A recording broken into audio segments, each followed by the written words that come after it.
Glória a Deus. Graças e paz, querido.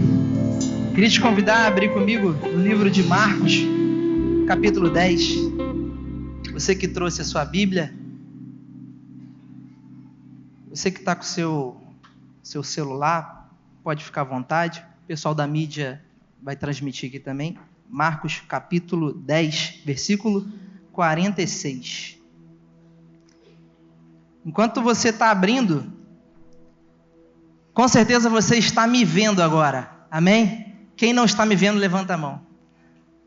Todo mundo está me vendo. Tem algumas pessoas aqui que estão usando óculos. Talvez sem a ajuda do óculos você não conseguiria me enxergar nitidamente. Mas a verdade também é que você chegou aqui nesse lugar, talvez você tenha vindo de carro, tenha vindo a pé, mora perto, veio de bicicleta, de moto, mas você precisou da sua visão para você chegar aqui. Você precisa da sua visão para você contemplar as belezas que o Senhor fez. Você precisa da sua visão para identificar perigos que estão à nossa volta. À noite, você não pode caminhar numa calçada que não tem iluminação. Mas por que, Caleb? Poxa, você não vai dar mole também. Vai que... Não é porque é Cabo Frio, que é interior, que a gente vai dar mole. Ou seja, você só consegue identificar que não tem luz porque você consegue enxergar. Eu estava lembrando, você que é casado, você vai me entender perfeitamente, de algumas situações, isso acontece toda semana. A esposa chega para mim, Melissa chega para mim, Caleb, vai lá naquele armário tal, lá no cantinho tem um pote rosa com as torradas dentro, pega para mim. Vai eu lá para pegar. Quando eu abro, cadê o pote rosa? Ó, não está aqui não. Aí ela vai e fala, se eu for aí e achar, é assim com você também? Eu acho que não é possível que é só comigo, deve ter algum problema. E ela vai lá e acha. Eu acho que ela esconde de um jeito, que é só para ela ganhar essa autoridade, né? Aí sai cheia de autoridade porque encontrou o pote que eu não estava encontrando. Agora você que está de óculos, quero te convidar a você ter uma experiência bem interessante agora. Quem não está usando óculos não vai ser possível. Queria te convidar a você tirar os seus óculos agora. Você que está de óculos, tira o seu óculos. Você consegue enxergar o telão que está escrito no telão? Você consegue me ver? Se você estiver me vendo bonito, é porque o seu óculos está com um grau bom. Quando você botar o óculos, você vai ver o que é. Hoje a gente vai falar sobre um personagem bíblico que se chama Bartimeu. Pode colocar o seu óculos. Por que eu pedi para você tirar o seu óculos? Porque quando você não está enxergando bem, as coisas, elas parecem que estão fora do lugar. Quando você não enxerga bem, qualquer resultado serve para você, porque você não tem parâmetro para definir. Você não consegue discernir bem o que está à sua frente. Então a vida parece ser estranha. Eu trabalhei com óculos durante muitos anos, trabalhei com ótica durante muitos anos. É interessante quando a pessoa vai renovar o óculos, o grau estava ruim, aumentou, e quando ela coloca o óculos, e ela fala, nossa, que maravilha, está muito bom isso aqui. E às vezes estava só arranhada a lente, nem mudou muito o grau. O que eu quero dizer é que Deus ele tem um óculos para a sua vida. Deus ele tem um óculos para mim, Deus ele tem um óculos para você. Se eu pegar o óculos do irmão, que não é o meu grau, eu não vou enxergar bem. Por isso que nós precisamos estar atentos à voz do Senhor, para que nós entendamos de verdade qual é a visão que Deus tem para a sua vida. Qual é a visão que Deus tem para a minha vida. Tem uma frase de C.S. Lewis que diz assim, eu creio no cristianismo como eu creio que o sol nasceu. Não porque eu vejo, mas porque através dele eu vejo todo o resto. A Bíblia relata que Jesus é a estrela da manhã. Ele é o sol da justiça. A partir de Cristo que nós precisamos enxergar a nossa vida aqui na terra. Amém, querido? Você que encontrou Marcos capítulo 10, versículo 46. Diz assim, e foram para Jericó. Quando ele saía de Jericó, Jesus. Quando ele saía de Jericó, juntamente com os discípulos e numerosa multidão, Bartimeu, cego, mendigo, filho de Timeu, estava sentado à beira do caminho. E ouvindo que era Jesus, o Nazareno, pôs-se a clamar, Jesus, filho de Davi, tem compaixão de mim. E muitos que estavam à volta dele pediam para ele se calar, mas ele gritava ainda mais: Jesus, filho de Davi, tenha misericórdia de mim. Parou Jesus e disse: chame ele. Chamaram então o cego, dizendo: tenha bom ânimo, levanta-te, porque o mestre te chama. Então Bartimeu, lançando de si a capa, levantou-se de um salto e foi ter com Jesus. Perguntou-lhe Jesus: que queres que eu te faça? Respondeu o cego: mestre, que eu torne a ver. Então Jesus lhe disse: vai, a tua fé te salvou. E imediatamente tornou a ver e seguia Jesus estrada afora. Feche seus olhos. Senhor, muito obrigado pela tua palavra. Muito obrigado pela revelação que o Senhor vai trazer aqui nessa noite. Que seja uma noite de despertamento, que seja uma noite de abrir de olhos, que seja uma noite de olhos novos, os olhos sob a ótica de Cristo aqui na terra, para que nós possamos identificar claramente aquilo que o Senhor tem para nós, para que nós possamos, ó Pai, ver com nitidez a Tua vontade, que é boa, que é perfeita e é agradável. Nós oramos a Ti, crendo que o Senhor fará maravilhas aqui nessa noite, em nome de Jesus. Em nome de Jesus. Jesus, ele fez muitos milagres. Em ordem cronológica, se você botar no Google, coloca lá, milagres de Jesus, vão aparecer 40 milagres de Jesus em ordem cronológica. A Bíblia também relata que nem todos os milagres foram colocados ali na Bíblia. Ou seja, Jesus fez muitos outros milagres. Não daria para registrar todos eles. Um dos milagres é a mulher do fluxo de sangue. Tinha uma multidão em volta dela. Era difícil acessar Jesus. Mas ela tocou na orla das vestes de Jesus e ela foi curada. Tem um paralítico que desceu por um telhado. Tem essa cena na série The Chosen. Quantos viram The Chosen aí? Essa cena bem bacana. Os amigos daquele homem levaram ele até Jesus e Jesus curou aquele paralítico na frente de muita gente. Tinha uma grande multidão ali também. Jesus curou a filha de Jairo. Jesus curou um paralítico no tanque de Betesda, que eles estavam lá esperando que um anjo descesse e tocasse as águas. Assim eles criam. E quem pulasse primeiro seria curado.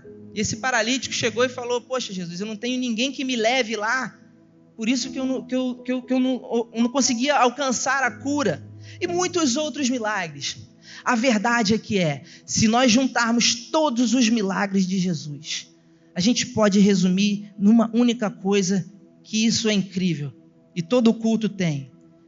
Quando a presença de Jesus está verdadeiramente no lugar e nós acessamos a presença de Jesus, existem transformações profundas que acontecem. Transformações profundas na sua mente, transformações profundas nos seus desejos começam a acontecer. Imagina a vida dessas pessoas que foram curadas, mudou completamente. Mudanças profundas. Quem era cego passa a ver. Quem não andava passa a andar.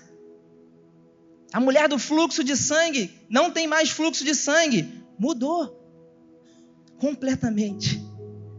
Esse é o Jesus que está acessível para você e para mim aqui, hoje. Com Bartimeu não foi diferente. Apesar de encontros com Jesus marcarem transformações profundas, existia uma multidão à volta. E por que essa multidão não foi curada também? Já se perguntou isso? Devia ter muita gente cega ali querendo ser curada. Devia ter muita gente paralítica querendo andar no meio da multidão. E por que só alguns conseguem? Você deve ter ouvido a frase: poxa, esse negócio de igreja não é para mim, esse negócio de Jesus não funciona comigo. Vou te falar uma coisa. Jesus, ele não tem preferência por pessoas. Às vezes a gente vem aqui nesse lugar como se fosse um monte de prateleiras e a gente escolhe o que a gente quer. Não, hoje eu estou desempregado, eu preciso do emprego, eu vou na igreja. Não, estou querendo casar, eu preciso de uma namorada. Não, eu preciso... A verdade, meu irmão, que às vezes a gente ora querendo algo de Deus, mas orar não é garantia de que Deus vai te dar o que você quer, mas é a garantia que Deus vai te dar o que você precisa da melhor forma que Ele entende que é para você. Tem uma história de Davi, que Davi ele procurou alguém da casa de Saul para honrar. E ele encontrou Mefibosete. Mefibosete estava paraplégico por conta de uma guerra que aconteceu, a babá deixou ele cair e ele ficou paraplégico. Davi levou ele para dentro das dependências do reino e deu tudo do melhor para ele. Honrou a vida de Mefibosete. Só que Davi não pôde dar a mobilidade das pernas dele de novo. Às vezes, Deus ele tem algo que não vai ser revelado aqui para você. E às vezes é difícil da gente entender. Nossa, minha vida está um caco, está tudo dando errado. Acontece, irmão, também que a gente é levado a acreditar que a vida aqui agora é o mais importante. E a gente esquece de ter um olhar para a eternidade. Você já parou para pensar o que é a eternidade? Tudo que a gente faz aqui vai refletir na eternidade. O que a gente faz aqui agora vai acabar aqui. Mas tudo que a gente faz no reino de Deus vai ecoar na eternidade. Se a gente for pensar a longo prazo, meu irmão, não existe dor, não existe dificuldade, não existe perseguição que possa impedir de você e eu acessarmos a eternidade, porque já está tudo resolvido para você e para mim, meu irmão. Se você crê em Jesus como seu Senhor e seu Salvador. Quero voltar para falar de Bartimeu. Esse não é o nome dele. Você sabia disso? Bartimeu não é o nome dele. Aqui acontece uma coisa dentro da teologia que a gente chama de patrônimo. Significa que o Bar significa filho e Timeu significa o pai dele. Então aqui no texto mesmo fala: estava Bartimeu, filho de Timeu. E aí vem outra pergunta. Gente, quem é Timeu? Quem é Timeu? Os historiadores contam que Timeu foi um grande general do exército de Israel. E quando o Império Romano expandiu e cresceu muito, eles começaram a dominar. E uma das formas de domínio deles era de tomar todos os bens das colônias que eles colonizavam. Então, Timeu e sua família tiveram todos os seus bens apreendidos, tiveram a sua casa apreendida, tiveram a sua aposentadoria tomada. E ele não gostou muito disso. Junto com ele, outras pessoas também tiveram esse desprazer. E então Timeu organizou uma revolução para ir contra o Império Romano. O Império Romano descobriu, entrou na casa de Timeu, levou toda a sua família em praça pública e ele foi crucificado. Sua família toda foi morta. Só o filho mais novo dele que foi poupado. Mas ele foi poupado e teve seus 2 olhos furados, para que futuramente ele não quisesse vingança contra o Império Romano. Essa é uma história que se conta, não está na Bíblia. Os historiadores contam isso, mas faz muito sentido. Por quê? Bartimeu, no texto, se a gente ler o texto que 51, o versículo 51, Jesus pergunta para ele: que queres que eu te faça? Já começa por aqui. Jesus pergunta para um cego: o que você quer? Às vezes o óbvio precisa ser dito. Jesus, o cego, não queria voltar a ver, estava tudo bem ele ficar cego. Então, Jesus perguntou: o que queres que eu te faça? Ele falou: que eu torne a ver. Que eu torne a ver. Imagine de um dia para o outro você parar de enxergar. De um dia para o outro você não conseguir mais identificar as coisas que estão à sua volta. Bartimeu, ele nunca se contentou com essa condição dele. Quando o Império Romano furou os 2 olhos dele, eles falaram assim: olha, ele não vai ter como trabalhar, então a gente tem que fazer alguma coisa. Então eles deram um alvará para ele ser para pedir esmola. Deram uma capa para ele, isso é verdade, não estou inventando não. Deram uma capa para ele, que era uma forma dos soldados romanos identificarem que ele tinha autorização de Roma para pedir esmolas. E aquela capa, ele ficava assim, ó. Uma capa, eu tentei arrumar uma capa desse tamanho, mas não deu. Não consegui encontrar. A capa ficava em volta dele e aquela capa, ela servia para ele se cobrir à noite, servia para ele colocar as esmolas que ficavam ali em volta, e também era a expectativa de vida dele. Ele sem a capa, ele não teria sustento. E a gente vai falar um pouquinho mais dessa capa daqui a pouco. Bartimeu, ele nunca aceitou essa condição dele. Nunca aceitou. E você vai entender por quê. Bartimeu, ele foi um grande provocador de um milagre. E eu te pergunto, meu irmão, como que você provoca um milagre? Jesus estava passando. Ele estava passando por ali. Jesus nem se dava conta de quem era Bartimeu. Mas Bartimeu, ele já tinha revelação de quem Jesus era. E ele ouviu falar que Jesus de Nazaré estava passando rumo a Jerusalém, porque era próximo da Páscoa. E ali era tradição, se estivesse a 25 quilômetros de Jerusalém, era obrigatório a ir. Então, era quase uma peregrinação, tinha uma multidão indo para Jerusalém. E Jesus estava indo para Jerusalém também.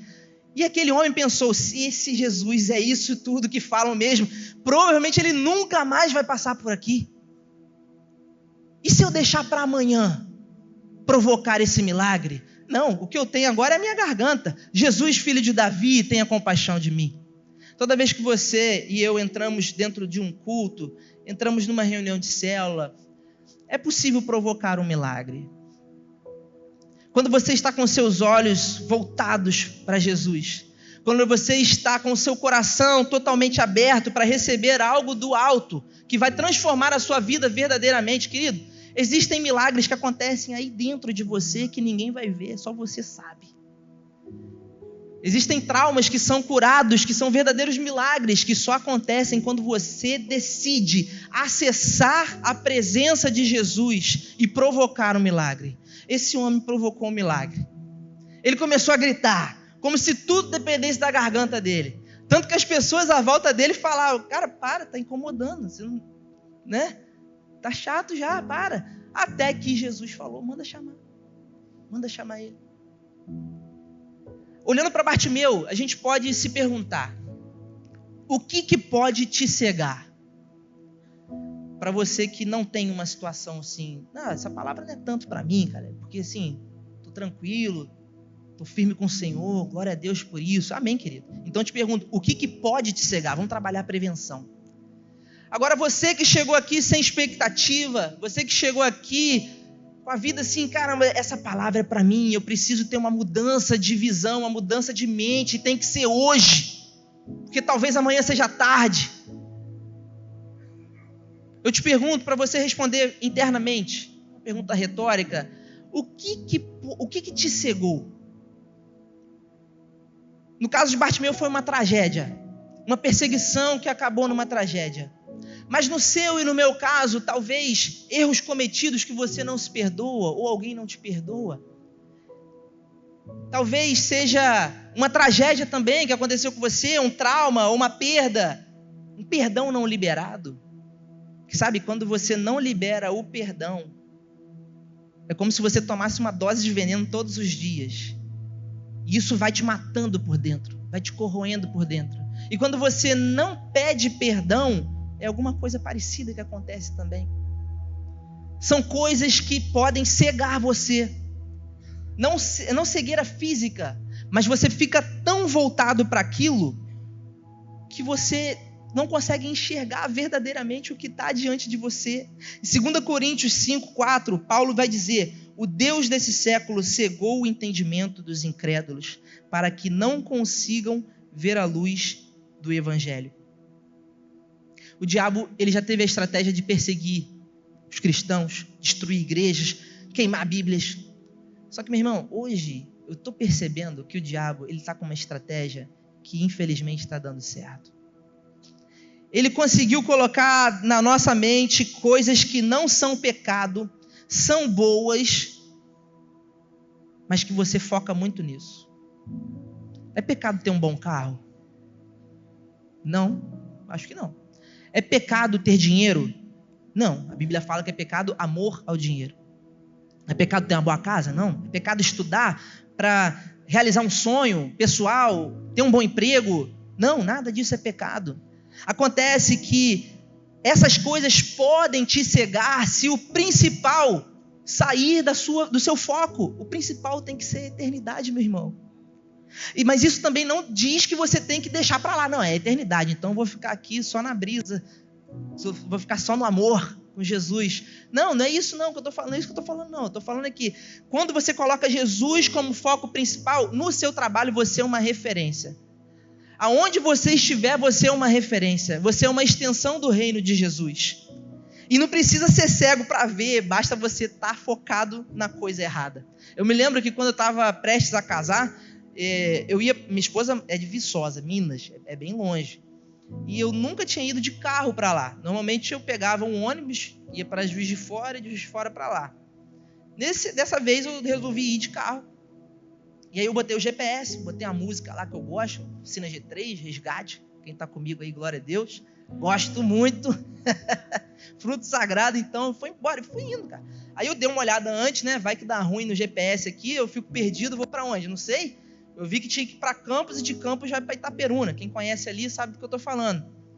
Beleza, chegou em Campos, tô no caminho, tô certo, beleza. Foi lá, foi embora, vamos tocar.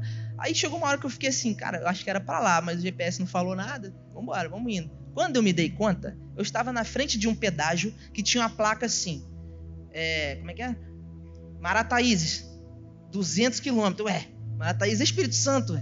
Tem uma coisa errada aqui. Eu já estava na fila do pedágio. Aí, gente, me empolguei na música aqui, deu ruim. Parei, tive que pagar o pedágio, não teve jeito. Perguntei, aqui, eu estou indo para Viçosa. Eu acho que eu estou um pouquinho errada. Não, você tinha que ter virado lá atrás em Campos para ir sentido Italva. Aí e como é que faz para voltar agora? Agora você vai ter que fazer o retorno, pagar outro pedágio. E aí você vai virar ali à direita, você vai dar numa cidade, eu não esqueço o nome dessa cidade, você vai dar em Apiacá. Apiacá. Essa eu não vou esquecer. Resumindo, gente, saí 100 e tantos quilômetros da minha rota. Que prova, hein? Aí eu já comecei a pensar assim, para não ficar com raiva, Deus estava me dando um livramento. Tinha algum demônio ali escondido querendo me pegar. Glória a Deus por isso. Falta de atenção total. Mas, na verdade, não foi tão falta de atenção assim. O que aconteceu é que os dados móveis do meu celular, eles foram desativados porque não tinha sinal na estrada. E aí, eu fiquei vendido. Fiquei à minha própria sorte. E aqui vem uma grande reflexão, que vira e mexe eu comento com alguém. Quando você está perdido, meu irmão, a primeira coisa que você tem que fazer, sabe o que é? Parar. Para tudo. Para tudo, porque quanto mais você andar, mais distante do seu destino você vai ficar. E você não sabe aonde vai dar aquilo. Quando a gente está cego na vida, a primeira coisa que a gente tem que fazer é parar.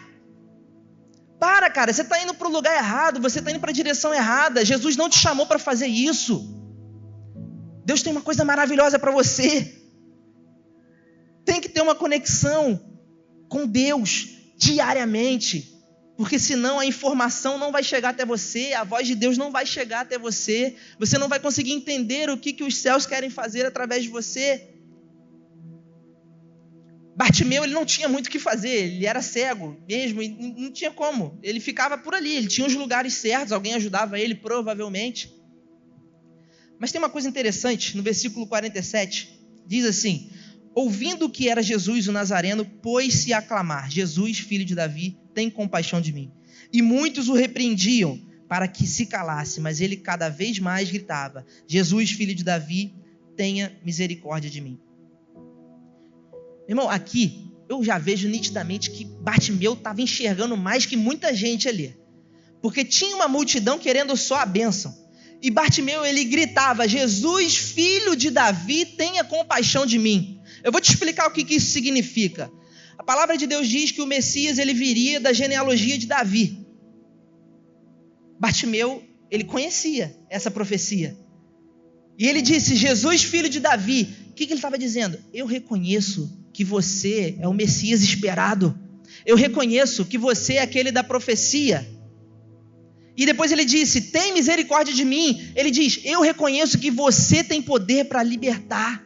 Você tem poder para me curar. Você tem poder para me salvar. Você tem poder para me remir dos meus pecados. Aqui, Bartimeu, ele tinha uma revelação de Jesus, o que era Jesus na terra e o que era Jesus no reino dos céus. Juntou os dois. Opa, Jesus começou a perceber: não, essa palavra aí tem alguma coisa acontecendo. Não foi carne nem sangue que revelou para esse homem. Então, ali Jesus começa a dar atenção para ele, porque, primeiro, meu irmão, ele não foi até Jesus para ter o milagre. A primeira coisa que ele fez foi adorar a Jesus. Jesus, filho de Davi, tem misericórdia de mim. Em outras palavras, ele queria adorar o mestre. Ele queria estar perto do mestre. E muitos ali na multidão queriam apenas o milagre. Queriam apenas a bênção, apenas o benefício.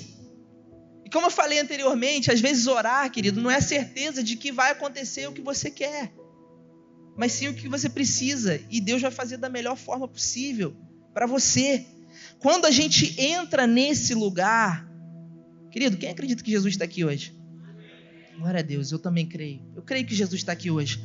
Agora eu vou fazer uma pergunta chocante para você. Quem te garante que no próximo domingo você vai estar aqui?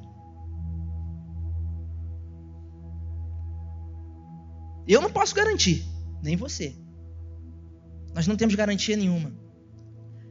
Bartimeu, ele sabia que aquela poderia ser a última vez que Jesus estava passando ali e ele não ia desperdiçar isso de jeito nenhum. Se precisasse rastejar até onde Jesus estava, ele ia. Na disposição que ele estava gritando aqui, que parece que o pessoal falou para ele ficar quieto, o cara devia estar andando assim já. Jesus, filho de Davi, tem misericórdia de mim. Alguma coisa nesse sentido. E para você hoje, meu irmão, talvez você tenha vindo aqui, vou lá na igreja só domingo. Vou lá só hoje lá para ver o que é. Irmão, hoje Deus escolheu esse dia, esse culto das 8 para falar com você. Que talvez essa seja uma oportunidade única para você gritar: Jesus, filho de Davi, tenha misericórdia de mim. Bartimeu também tinha uma capa, que eu falei anteriormente. Versículo 49 diz assim: parou Jesus e disse: chamai-o. Chamaram então o cego, dizendo-lhe: tem bom ânimo, levanta-te, ele te chama. Então, lançando de si a capa, levantou-se de um salto e foi ter com Jesus. O padrão capitalista da pós-modernidade coloca alguns vamos dizer, padrões para você e para mim. Você tem que ter isso, você tem que fazer isso, para ter sucesso você precisa disso, e você precisa daquilo. E a gente fica buscando isso. E a gente não sabe quem começou com esse negócio, a gente só fica comparando a nossa vida com o outro. Só que o propósito de vida das pessoas são completamente diferentes. A gente não pode cair no erro da comparação, meu irmão.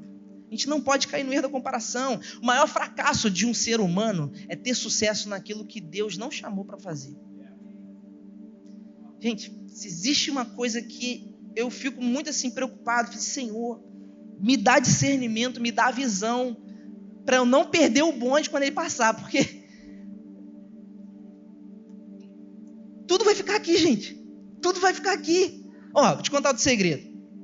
Vocês, todos nós aqui, com muita sorte, nós vamos viver 100 anos. Com muita sorte. Talvez aí com a dificuldade de andar, uma catarata talvez, manco, um coração mais fraco, no máximo 100 anos. Vou te dizer outra coisa: Jesus está voltando. Às vezes a gente esquece, Jesus está voltando. A Bíblia fala que ele virá como um ladrão. Como que o ladrão vem? Ele avisa? Não, ele vem, ele simplesmente vem, simplesmente acontece. Verdades que às vezes nos impedem de ver nitidamente o que Jesus é. Eu falei anteriormente que Bartimeu, ele estava enxergando mais do que muita gente que estava ali na multidão, sendo cego, porque ele interpretou que Jesus não iria passar por ali novamente. Ele interpretou que Jesus era o Messias, ele era o filho de Davi, e ele interpretou que Jesus era misericordioso, ele clamou por misericórdia. Só que ele tinha uma capa. O que representa a capa para você e para mim? Aquela capa representava para ele a provisão dele.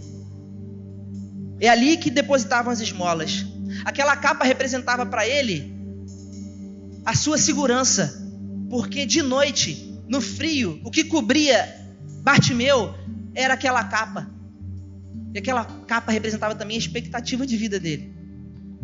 Tudo estava depositado naquela capa, porque ele era cego, ele era inválido, não tinha o que fazer. Sabe, irmão, às vezes a sua expectativa está em uma coisa aqui da terra, uma coisa terrena que vai passar. A sua expectativa tem que estar na eternidade.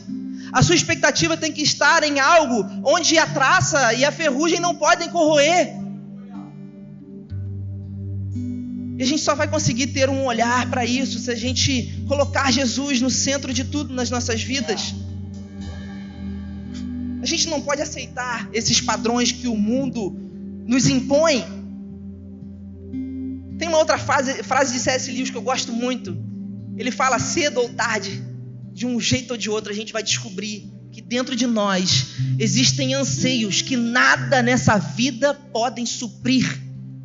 E a única explicação para isso é que nós não fomos feitos para esse lugar. Eu vou repetir. Cedo ou tarde, você e eu vamos descobrir que nada nessa vida pode suprir alguns anseios que estão lá dentro da gente. Nada nessa vida, nada, nem dinheiro, nem sonhos, nada. E a única explicação para isso é que você e eu não fomos criados para ficar aqui.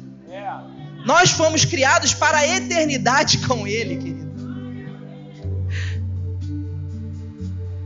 E essa capa, quando eu fiquei olhando, eu fiquei imaginando, gente, a capa pode representar muita coisa. Para Bartimeu era a provisão, era a segurança, era a expectativa. Mas de repente para você, a sua capa é uma insegurança que você guarda. É um ressentimento que você guarda. É uma tristeza profunda que você precisa largar essa capa quando Jesus te chamar pelo nome. E hoje Ele te chama. Jesus está aqui hoje, querido.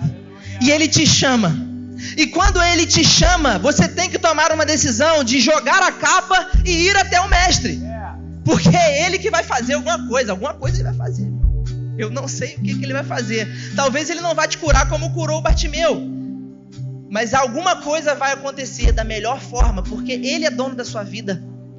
E o foco não é o aqui e agora, o foco é a eternidade. Coloque-se de pé. Deus, a palavra de Deus diz que Deus escolhe as coisas loucas desse mundo para envergonhar as sábias. Então, não se julgue incapaz de algo, porque se Deus Ele te chamou com um propósito, Ele mesmo vai suprir as ferramentas para que você cumpra esse propósito. Mas uma coisa precisa ser feita. Aqui, quando Bartimeu ele joga a capa, ali ele está abrindo mão do velho para o novo vir. Que novo? Não sei. Mas ele sabia que ele estava falando com o Messias, ele sabia que ele estava falando com o Cristo, e você e eu também estamos falando com o Messias e com o Cristo, e Ele está aqui nessa noite. E para algo acontecer, você tem que abrir mão, você tem que lançar essa capa, meu irmão. Essa capa imunda, essa coisa horrível que você carrega, é um ressentimento, peça perdão. É um erro que você cometeu, peça perdão. Alguém magoou você e você não consegue perdoar, meu irmão, perdoe. Não deixa para amanhã. Faça isso hoje. Libera perdão hoje. Joga a capa hoje. Joga a capa agora, meu irmão. Quero te convidar a fechar seus olhos. Esse é o momento de você jogar a capa. Você vai jogar essa capa para bem longe. E talvez não esteja nítido para você o que é essa capa. Eu quero te convidar nesse momento. O Espírito Santo vai trazer à sua memória agora o que é essa capa. Todos nós temos uma capa. Algo que a gente se escora, algo que a gente se apega, mas que nos afasta do Senhor, mas que nos impede de viver o extraordinário de Jesus. Oh, Deus! No início eu falei que encontros com Jesus, encontros verdadeiros com Jesus, produzem mudanças profundas. Meu irmão, se a gente não vive um evangelho que a gente é transformado por ele dia a dia, se o evangelho que a gente vive e a gente prega não nos transforma em pessoas melhores, tem alguma coisa muito errada. A gente não está encontrando Jesus. A gente está vivendo apenas um momento bacana aqui e nada está acontecendo. Mas à medida em que você identifica que Jesus está no ambiente, isso não se resume somente aqui à igreja, mas também na sua casa, na sua reunião de célula, no seu momento de devocional com o Senhor. A palavra vai entrando dentro de você e vai te renovando e vai te transformando à imagem de Cristo. E eu creio que nessa noite, muitas pessoas foram tocadas aqui. Quero te convidar a colocar a sua mão na direção do seu coração. Pai, muito obrigado, Pai. Obrigado porque o Senhor faz tudo perfeito, a gente que não entende às vezes. Eu quero te pedir, ó Pai, que o Senhor venha trazer discernimento, que o Senhor venha colocar novos olhos, para que nós possamos enxergar sob a ótica de Cristo, para que nós possamos enxergar a vida como o Senhor quer que a gente enxergue, acreditando que mesmo que não aconteça o que a gente quer, o Senhor está sendo glorificado e o Senhor está fazendo da melhor forma. Essa é a nossa confiança, essa é a nossa expectativa de que o Senhor está cuidando de tudo, sim, e existe um futuro extraordinário para nós, aqui na terra também, mas principalmente na eternidade, onde nada vai corroer aquilo que foi conquistado na cruz, porque o Senhor é digno daquilo que foi conquistado na cruz e não nós. Muito obrigado, ó Pai, pela sua misericórdia que nos alcança aqui nessa noite. Muito obrigado, Pai, porque nós merecíamos a morte e o Senhor nos deu a vida. Nós não merecíamos ver, mas o Senhor nos dá visão nessa noite. Nós lançamos, ó Pai, tudo aquilo que nos atrapalha, toda a capa imunda que nos faz permanecer aonde estamos, porque nós queremos avançar em Ti. Nós queremos avançar naquilo que o Senhor tem para nós. E nessa noite eu quero declarar visão nova. Você que crê, querido, levante suas mãos. Visão nova, uma nova visão que Jesus está colocando em você agora, para você ver coisas que você não via antes. Pela fé você vai começar a ver coisas que você não conseguia enxergar. As coisas velhas já passaram, eis que tudo se fez novo, e Deus colocou diante de você algo extraordinário da parte dele. Se você crê, querido, quero te convidar nesse momento a levantar suas mãos o mais alto que você puder, o mais alto que você puder, e comece a adorar a Ele. Comece a adorar a Ele de todo o seu coração, crendo que Ele já fez tudo. Aleluia, glória a Deus. Querido, mais uma vez, quero te convidar a levantar suas mãos. Se você crê que essa palavra foi para você, que você recebeu essa palavra, e amanhã vai começar uma nova história na sua vida, você enxergando perfeitamente aquilo que Jesus tem para sua vida. Se você recebeu, quero te convidar a levantar suas mãos. E a maior salva de palmas a esse Deus que te renova a visão. Deus te abençoe. Vai em paz. Aleluia.